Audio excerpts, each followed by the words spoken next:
No, Prabhu, we can't hear.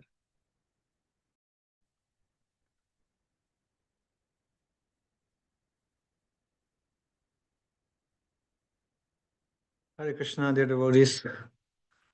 Um, my name is not Mary Allison, by the way. Um, my obeisances to all of you. Good morning. My respects to especially all the senior devotees present here. Jaya Radha Madhava Kunja Bihari Jaya Radha Madhava Kunja Bihari Gopi Janna Vallabha Girivaradhari Gopi Janna Vallabha Girivaradhari Shodanandana Brajajana Ranjana Yashodanandana Brajajana Ranjana Yamunatira Vanachari Yamunatira Vanachari Yamunatira Vanachari Yamunatira Vanachari Jaya Radha Madhava Kunja Vihari Madhava Kunja Vihari Om Jnanatimirandhya Jnanandrinashalakaya Yakshurunmiridangena Tasmai Shri Gurave Namaha Shri Chaitanya Manobhishtam Sthapitam Yena Bhutale Swayam Rupa Kadamahyam Dadati Swapadantikam Vandeham Shri Guru Sri Yutapadakavalam Shri Gurun Vaishnavangscha Shri Rupam Sagrajatam Sahagana Raghunatan Vitam Tam Sajivam Sadvaitam Savadhutam Parijana Sahitam Krishna Chaitanya Devam Shri Radha Krishna Padan Sahagana Lalita Shri Vishakan Vidangscha He Krishna Karuna Sindhu Dinabandho Jagatpate Gopesha Gopika Kanta Radha Kanta Namostate Tapta Kanchana Gaurangi Radhe Vrindavaneshwari Vrishabhanusute Devi Pranamami Hari Priye Vancha Kalpatarubhyascha Kripa Sindhuvya Evacha Patitanam Pavanebhyo Vaishnavebhyo Namo Namaha Jai Sri Krishna Chaitanya Prabhu Nityananda Shri Advaita Gadadhara Srivasadi Gaura Bhakta Vrinda Hare Krishna, Krishna Krishna, Hare Hare, Hare Rama, Rama Rama, Hare Hare. And please join me chanting Om Namo Bhagavate Vasudevaya. Om Namo Bhagavate Vasudevaya. Om Namo Bhagavate Vasudevaya.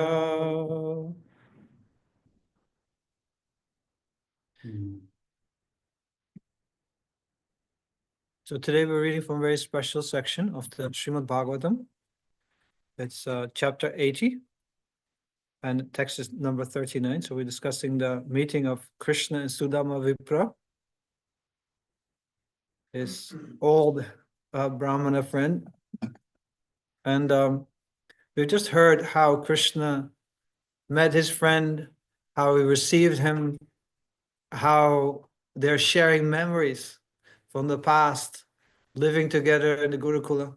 And Krishna is now remembering one particular incident where both of them were collecting firewood in the forest, but an unexpected storm came.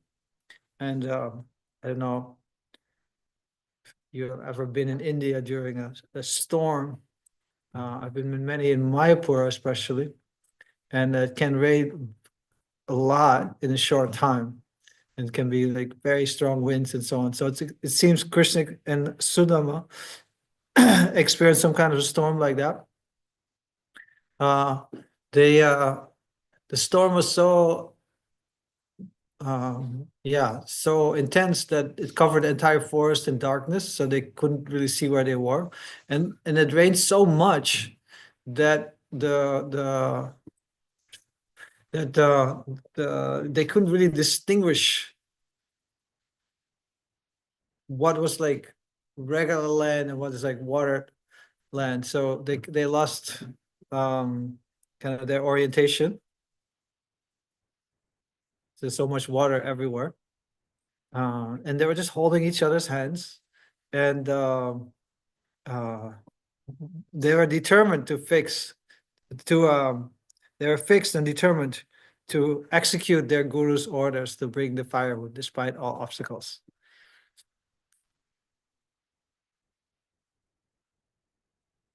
So that's where we are in the story today. So we'll read chapter just verse 39. Etad viditva udite ravau sandipanir guruhu anveshamanana shishan acharyo pasyat aturan. Our guru Sandipani, understanding our predicament, set out after sunrise to search for us.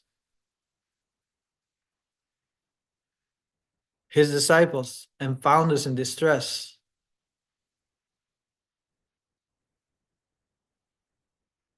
Aho he putraka yuyam asmadarte ti dukkita atma vai praninam prishthas tammanadricha matparaha. Sandipani said, "O my children, you have suffered so much for my sake. The body is most dear to every living creature, but you are so dedicated to me that you completely disregarded your own comfort."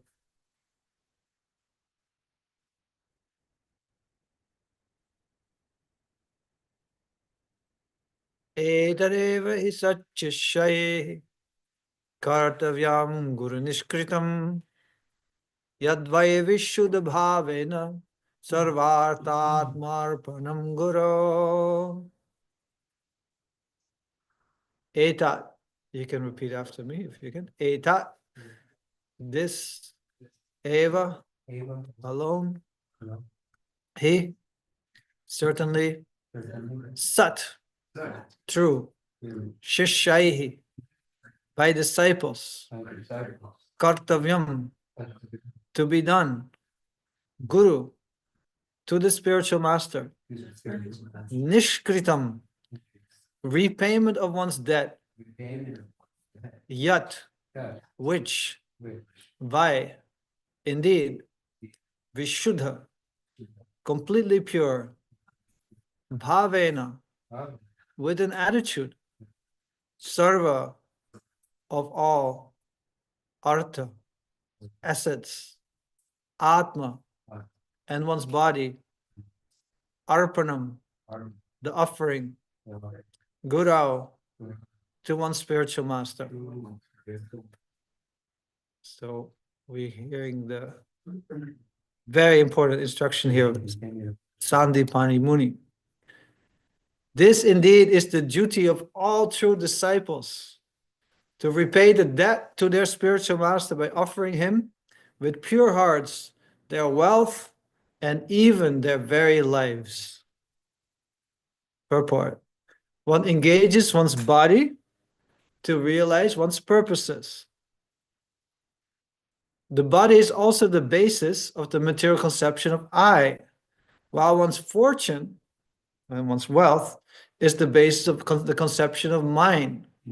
Thus, by offering everything to the spiritual master, one realizes oneself to be an eternal servant of the Lord. The spiritual master does not exploit the disciple, but rather engages him fully in Krishna consciousness for the disciple's eternal benefit. Such a beautiful verse and so essential. Kam karoti vacham pangam nanghai dekiram itkirpatam vande sigurum dinatarinam.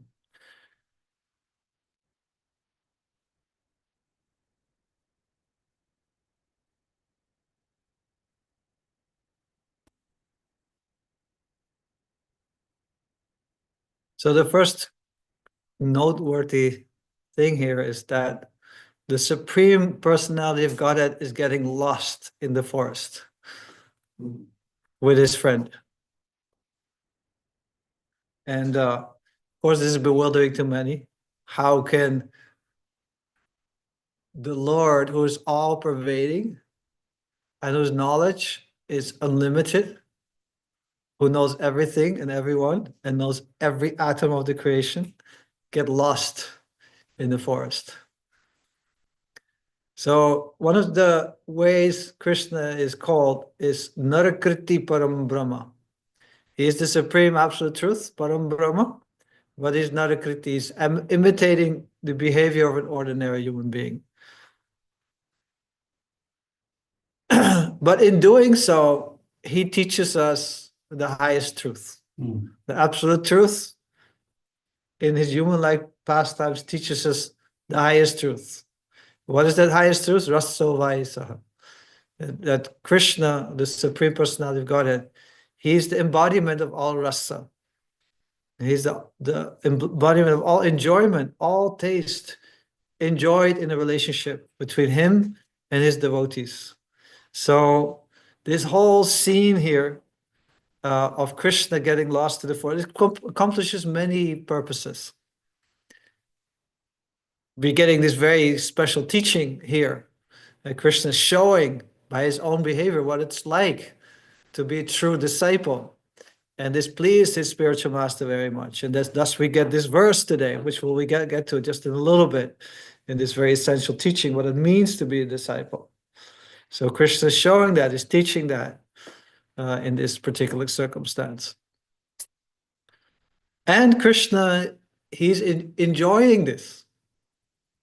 I don't know if you ever got lost in the forest with someone or in some very, very turbulent situation. I remember me and my wife were once walking in the forest, and we were kind of far out in the forest, and then this huge set of clouds appeared, and it started like pouring and thundering, and lightning was coming out of the clouds. It wasn't striking us, but or anywhere around us, but it was definitely scary. So we kind of ran out of the forest. But in doing so, you kind of enjoy a certain rasa. There's a certain thing you enjoy. Or, whole movies are written about this. Like, two people, they kind of go on a journey together and certain tribulations happen.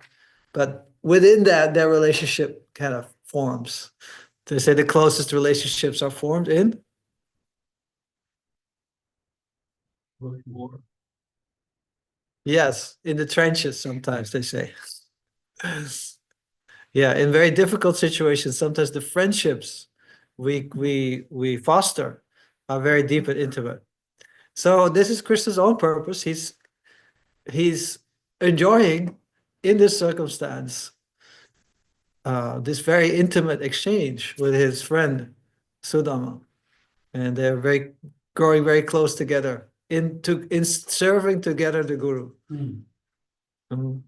That's the most wonderful friendship we can have. All material friendship is completely useless, although it's glorified so many ways. Friendship is a beautiful thing, but it's completely useless if it doesn't lead us to increase our devotion to the Supreme Lord, our ultimate friend. And by serving the spiritual master together, we engage that's how we come close to Krishna. And we realize our eternal self. And the friendship we share in doing that, these are very deep and intimate moments we can share with another living being, because we're now together sacrificing and coming closer to Krishna. I have definitely had many wonderful experiences of serving together with friends, being on the street, distributing books in severe cold or rain, or being, in sometimes dangerous situations where we're, getting threatened or some way.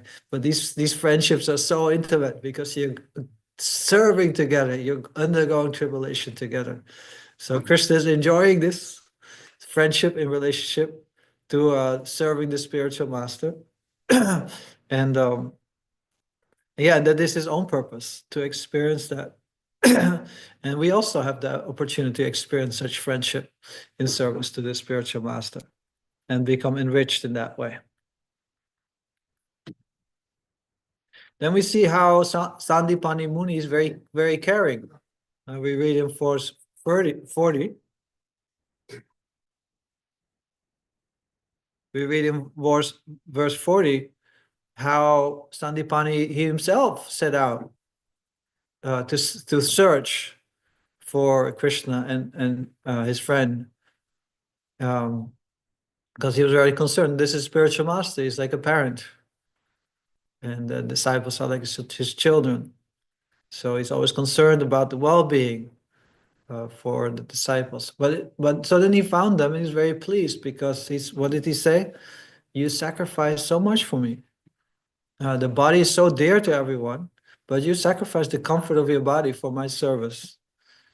And then there's this very important verse, which we'll look at in greater detail. This is the main verse of this section.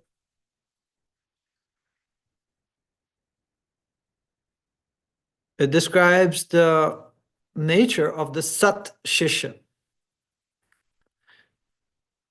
There's the Sat Guru, and it's not just one personality is famous right now. Sat Guru actually means eternal Guru, eternal spiritual master, one who's situated on Sat platform, on the transcendental platform.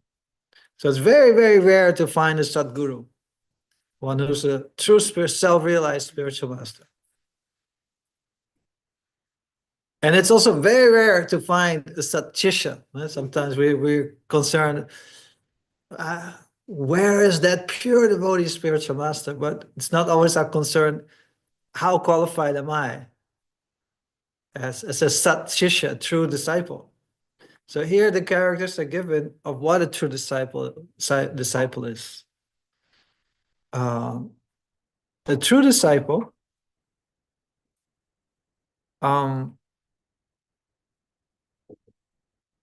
what is the duty of a true disciple? What is to be done? Kartavyam. What is to be done? If you want to be a true disciple, what do you have to do?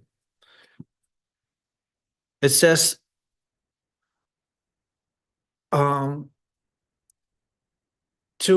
repay one's debt by offering him with Vishuddha Bhavina, with a completely pure attitude, with a pure heart, meaning not to gain something from the spiritual master, not to gain some prestige. Sometimes sacrifices are made to the spiritual master to become close to the spiritual master in order to become someone in relationship to the spiritual master. And that's often seen by immature disciples. It's called Bahir Mukha Shishya, the Shishya who wants to be on the picture next to the Guru, so that everybody can see, oh, he's so close to the Guru, he must be very great. That's not the actual mood of the disciple. This is the Antarmukha Shishya who really seeks to please the heart, and tries to understand the heart of the Guru and please the heart of the Guru. So that's called Vishuddha Bhava, to act for the pleasure of the Guru, to try to understand the heart of the Guru and act for the pleasure of the Guru, not for any other reason than pleasing the Guru. And how does one do that? Sarva Artha Atma Arpanam Guru. Offering whatever one has, everything mind, and Atma, one's very self. So self, Atma, can mean many things. Self means body. That's one meaning of Atma. Atma means mind. Atma means intelligence. And Atma ultimately means one's very self. So whatever conceptions we have of I, whatever identification we have with I, that is to be offered to the Guru. And whatever conception we have of mine, and especially what is most dear to every living being, my wealth, to also offer that to the spiritual master. So whatever one has, one should bring to the spiritual master. Now, of course, that doesn't mean that everyone has to now sell all their property, empty all their bank accounts at this very moment. This spiritual master, he accepts whatever we offer to him, but also wants us to take care of our lives and so on. And so everything is done under proper guidance on this principle. But the idea is there that we have to offer whatever we have. I myself and whatever I have actually doesn't belong to me. It all belongs to the spiritual master. So whatever I have, I offer it to him. That's the nature of the Sat Shisha. It's a very difficult platform. It's a very high platform to be at.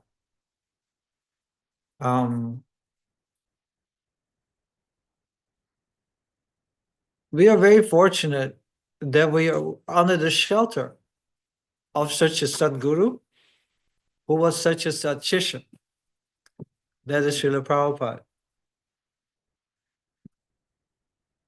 I was just a couple of days ago, I was in Mayapur for a couple of weeks. And so I flew out of Kolkata. So on my way to the airport, I stopped at First Altadanga Junction Road. It's a very special place. It's where Bhaktisiddhanta Saraswati Thakur, he did many austerities in Mayapur. But his guru, his father, Srila Bhaktivinoda Thakur, instructed him to preach Krishna consciousness and to start a worldwide mission. So he moved from Mayapur to Calcutta, to this very house. And that's where he sat down with a few disciples, trying to execute this order of preaching, of doing outreach, spreading the Sankirtan movement of Sri Chaitanya Mahaprabhu. So this was in the early, I think they got the place in 1918 or something.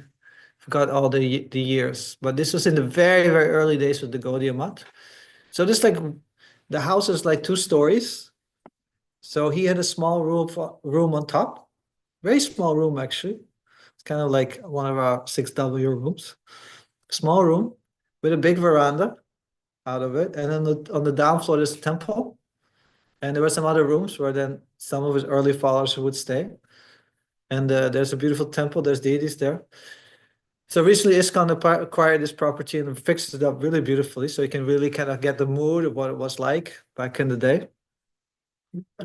So, and this is where Srila Prabhupada was taken by one of his friends who told him, there's a very nice sadhu here staying nearby. You should go and see him. Because they wanted his approval. He was like the leader of his group, his friends, and they wanted his approval. They thought if Abhay approves of this sadhu, then we can know he's genuine. So they went to see him. So they came inside, they walked up the stairs. You can still walk those stairs, exactly following those footsteps. And then those stairs lead into the rooftop, into the veranda. And you can still follow that path. And there's a beautiful shrine set up there where Bhaktisiddhanta used to sit on the rooftop. So he probably walked there and came into the presence of his spiritual master, Bhaktisiddhanta Saraswati Thakur Prabhupada. And they offered their respects, they bowed down, and immediately immediately instructed them, you are nice, educated boys. You preach this message of Sri Chaitanya Mahaprabhu in English. And then what did Srila Prabhupada say? We are a subjected nation. No one will listen to us. We become Swaraj, first become independent of England, and then people will be more likely to hear us. Yes, Sadi Prabhu was saying, but Abhay at that point said, Abhay Charan said, we are subjected, we're subdued, who will listen to us? And what did Bhaktisiddhanta Saraswati Thakur say? Doesn't matter who the government is. This is the priority. Push Lord Chaitanya's message forward. Yes, yes. Everything else will come from that. That's still a very important instruction. Sometimes the devotees get very involved with politics nowadays. Back in the day, it was never so much because we wouldn't read newspapers. But now everything is online, so you get all this news, and everybody getting so absorbed in the news and the so-called reality, which is always fleeting and changing. Governments are changing, leaders are changing, but we should be concerned with the eternal. And what's our relationship with Krishna? Because that's what really will. You can't fix the material world. That's like straightening a dog's tail. You can't fix it. But what you can fix is giving people spiritual knowledge by which you can transcend this material world and establish their eternal relationship with Krishna and become happy forever. So this was the instruction of Bhaktisiddhanta Saraswati Thakur. On the basis of this instruction, the entire Krishna conscious movement is started. On the basis of this argument, which is so often overlooked nowadays, we're all sitting here on the basis of this very powerful, realized instruction from Bhaktisiddhanta Saraswati Thakur. And Srila Prabhupada, he said he felt defeated, but he was happily defeated. And he thought, this is a very nice saintly person. This is the proper representative of Chaitanya Mahaprabhu, and accepted him as a guru in his heart. So then his life went by. And so Krishna here is acting as a brahmachari, giving everything for the service of the guru. And many of us, we have some brahmacharis here who are such wonderful examples of giving their entire lives to the service of the guru. I had myself the fortune to live this life for many years. And it's such a wonderful life to give everything for the service of guru. Such a great thing. Best decision I've ever made. But Srila Prabhupada felt, all my god brothers, so I have so many god brothers who are sannyasis, they're brahmacharis. They're giving everything to your service. They don't even have any wealth. They're giving all their time, all their energy. I have a business, I have a family. What can I do for you?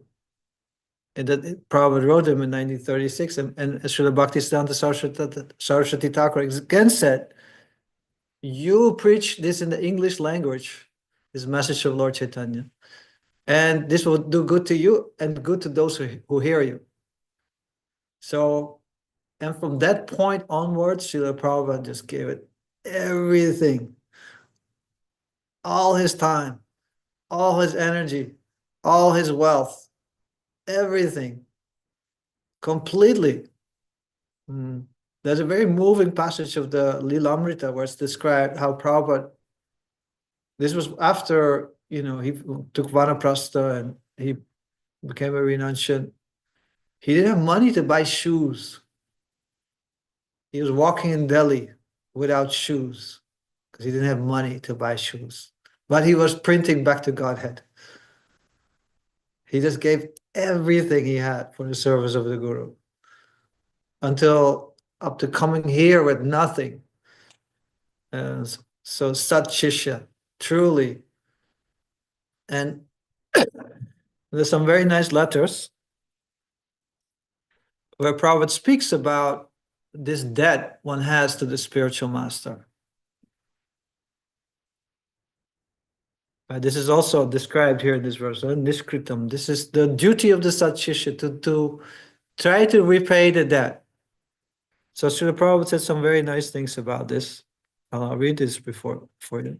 This is from some of his letters.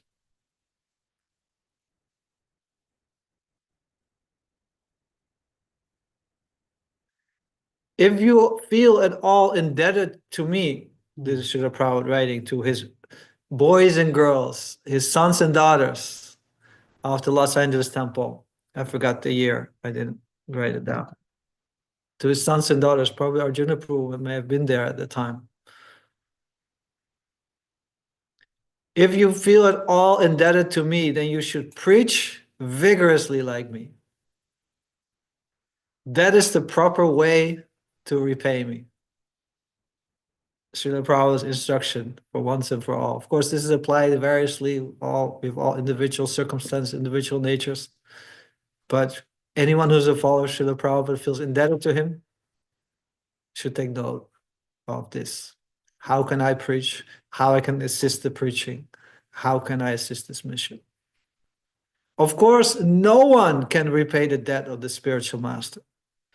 But the spiritual master is very much pleased by such an attitude by the disciple. Vishuddha bhavena. When we read this in the verse, this pleasing attitude, this pure-hearted attitude. I'm not much. I feel indebted. I received so much. I'm so grateful. I want to offer whatever I have. I want to offer something back. This pure-hearted attitude is very pleasing to the spiritual master, and very pleasing to Lord Krishna. This is the attitude which purchases Lord Krishna and nothing else. Yasya prasada, Bhagavat prasada. In the Bhagavad Gita, it is said, Vyavasayamika buddhir ekeha kuru nandana. Those who are on this path are resolute in purpose, and their aim is one. Our only business is to be fixed up in devotional service, by pleasing the spiritual master. Those who are not fixed up, they have various lines of action. So this is another Srila Prabhupada. He was dedicating himself to the instruction of his spiritual master. And then he read a commentary by Srila Vishwanath Chakravarti Thakur on this verse from the Bhagavad Gita, Ekeha Kuru Nandana, that those who are on this path are resolute in purpose, and their aim is one. So, Srila Vishwanath Chakravarti, he comments on this Eka. What is this one-pointedness? So I'll read to you this commentary, which further solidified Srila Prabhupada's resolve. And he took a lot of inspiration for this in his mission. And similarly, we can also take inspiration from this. And this is where I'll end. Iha bhakti yoga vyasayatmaka buddhir eka. So I'll read the commentary for you. Here in this path of bhakti yoga, the resolute intelligence is one. The resolute determination is eka eva, one alone. What is that? Oneness. Mama Srimad Guru Upadishtam Bhagavat Kirtana Smarana Charana Paricharanadikam Etat Eva Mama Sadhanam Etat Eva Mama Sadhyam. So Srimad Guru Upadishtam, what is instructed to me by the Guru? The worship of the lotus feet of Krishna, the remembrance of his lotus feet, the chanting in kirtan about him, whatever my Guru is instructed to do, that alone, etat eva mama sadhanam. That alone is my sadhana, my spiritual practice, nothing else. Not this thing and that thing and this, one thing. Etat eva, this alone is my sadhana. Etat eva mama sajam. And this is alone is my perfection. Etat eva mama jivatu, this alone is my life.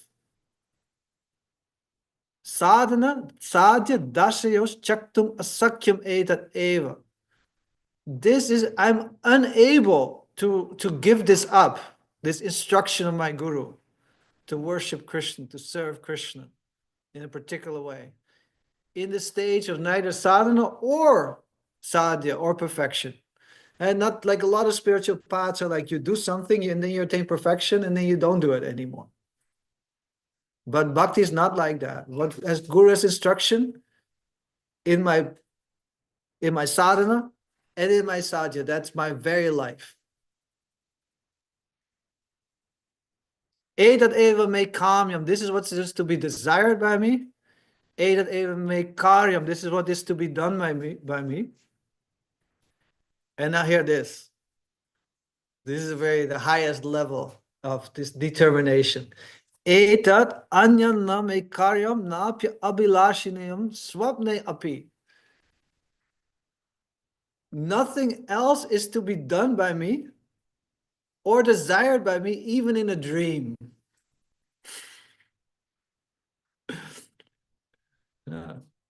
Atra sukham astu dukam va astu. Herein, in executing the order of my guru, let there be happiness, sukham astu, dukam astu, or let there be distress. Samsara nashyutu va na nashyutu. Let this material existence come to an end, or let it not come to an end. Tatra mama kabe nakshati. There is no loss for me. In this kind of attitude, there's no loss for me whatsoever. This evam nishchayadmikam buddhir. Thus, having this resolute determination,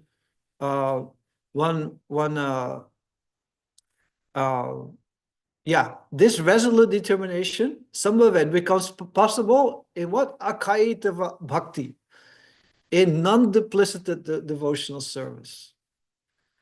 The duplicitous devotional service, preaching to myself here, is this much for Krishna, this much for me, this much for Krishna, this much for me, this much for Krishna, this much for me. Always kind of calculating. But Akaitava Bhakti is everything for Krishna, and that alone.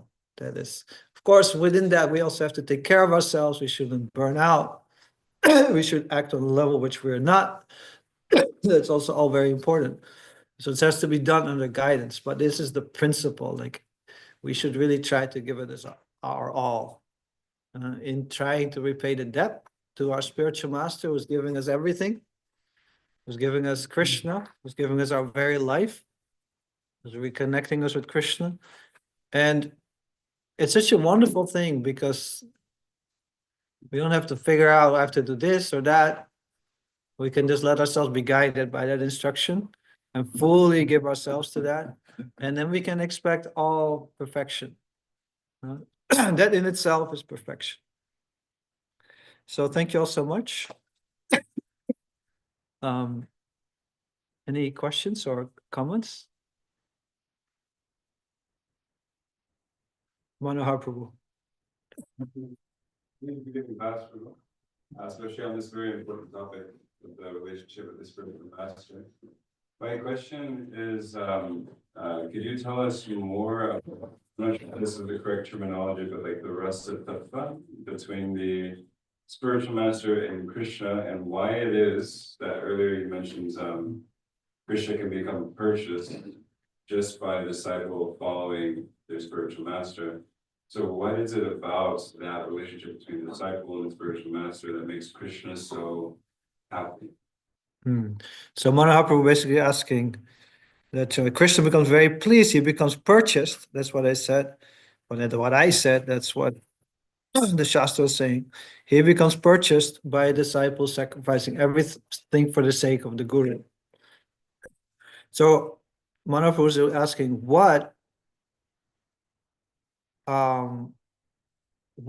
makes Krishna so pleased by this?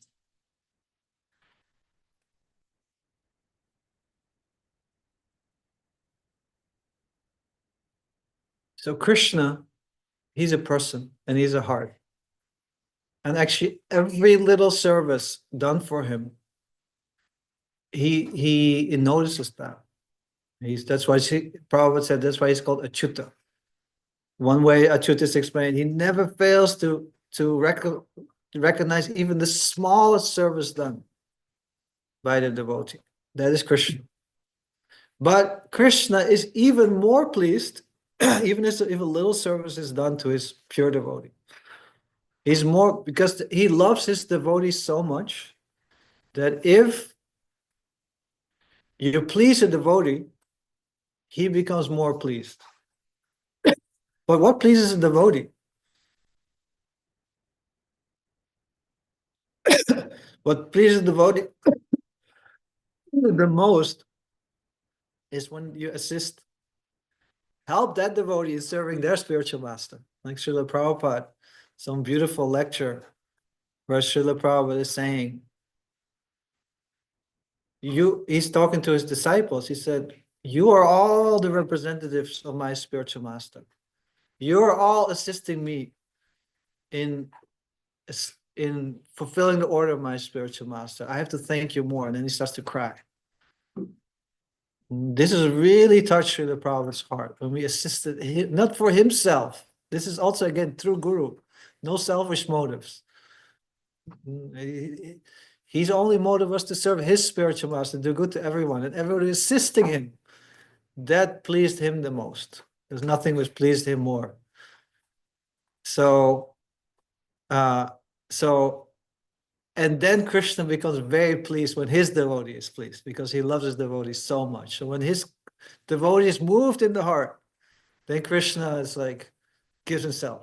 That is what, then Krishna is already moved by every little service. But when you move the heart of a pure devotee, and that pure devotee gives his blessings and prays for you, this disciple is so nice, serves me so nicely. Krishna, please, you accept this person. Please, you give him your mercy, give him your blessings. What can Krishna do?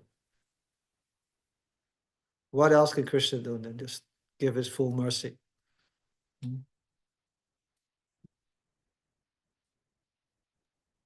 Wow. What a class, Vasudev Prabhu. Thank you so much. A follow-up question. How do we find such a pure devotee? How do we approach? Where are they? Are they in the East Village? Are there pure devotees here? Lower East Side? Well, if I speak about, this topic, I think one person I think of, we have Arjuna Prabhu here, Adi Purush Prabhu here, just giving their whole lives, their everything to the service of their spiritual master. Yeah. So we see so many examples of that in our movement. Those devotees who are completely sacrificed themselves to assisting Srila Prabhupada in his service to his spiritual master. So if but we should also be focused on being a satshishya. We should be focused on being a very sincere disciple. And in our case, that means like really wanting to assist Srila Prabhupada through assisting his devotees. And we can pray to Srila Prabhupada, please, you appear to me. You send me your representative. Your representatives, really. It's not just one. Guru is not just one. Nobody should just have one guru. We have Diksha Guru, we can have many Shiksha Gurus, people who inspire us, instruct us. So we should always pray to receive such association and such guidance of such pure-hearted devotees so we can assist them in their service. And in this way, please Srila Prabhupada. So if that's what we want, then most certainly Krishna will make that arrangement for us. We don't have to even worry about it. We just have to be a little patient.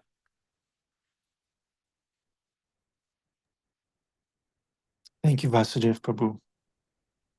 Temple Room, do you have any questions or reflections, maybe?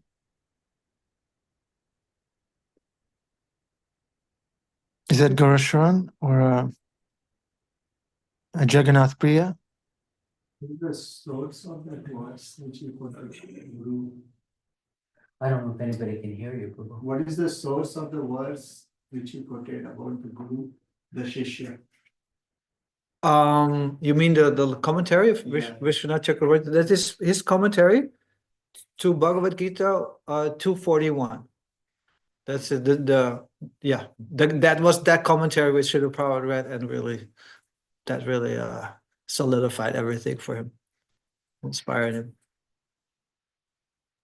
Thank you. Do we have a minute or darshan is taking Darshan. place? Okay, great. Thank you, Vasudev Prabhu. Right. Hare Krishna. Vasudev Prabhu ki And thank you, Mary Allison, for allowing Vasudev Prabhu to use her device and give such wonderful class. Okay. Darshan time, cameras, please, if you can. Put on your best look. Fix your hair. Narottam Nitai. Okay.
Hare Krishna.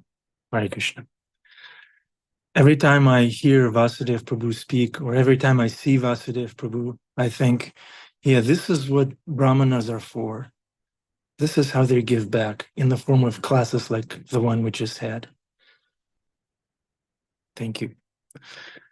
Isaiah, we like your headband. Narottam wants the same. Yeah? Okay. Would anyone like to share anything in regards to what we just heard? Narottam, you had your hand up. right? Yes. I wanted to ask the question is, how can, not a how to question, but like, how can we cultivate this strong desire to serve our guru, to serve Srila Prabhupada, and really, act upon it. So that was my question. Like, how to keep cultivating that desire so that we can, keep acting in service of our Guru Maharaj and Srila Prabhupada, and then, come much closer to being of good service. Thank you, Narottam Nitai Prabhu. Wonderful question. Adipusha Prabhu, would you like to elaborate? Would you like to take that question? How does one become eager to serve the Guru? How does one become desperate for devotional service? Maybe by trying it once? Yeah. Unmute. Hi, Krishna. Can you hear me okay? Yeah.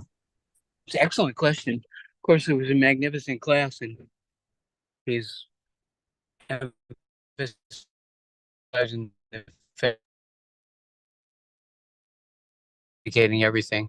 And Prabhu was asking, how do you do that? What I've heard from Srila Prabhupada is we become like who we associate with. Who do we allow to speak into our life? Who do we hear from? Who do we inquire from? Who do we emulate? Who do we serve? So if we associate with someone who is, dedicating 10% of their time or energy, then we begin to think that that's normal and we become like that. But if the iron goes in the fire, it becomes red hot, just like fire. And then you touch the molten red hot iron to paper and it bursts into flames. The iron has become like fire. So we become like who we associate with, and we can choose what kind of association we want. And Krishna is so wonderful. He'll give us that. That makes sense, right? It's a pretty simple process. I want to be, I want to be instrumental. Prabhupada said, the only way you can pay me back is to give what I gave to you to someone else. So like of course, Vasudev already explained this. And Prabhupada says one more thing. He says that if you have $1 million, all your $10 problems are solved. So someone might think, well, if I give everything to Krishna, how will I take care of my family? How will I maintain myself? But it's included in seek first the kingdom of God, all else will follow. So if we give ourselves to Krishna, everything we do in order so that we can serve Krishna becomes devotional service.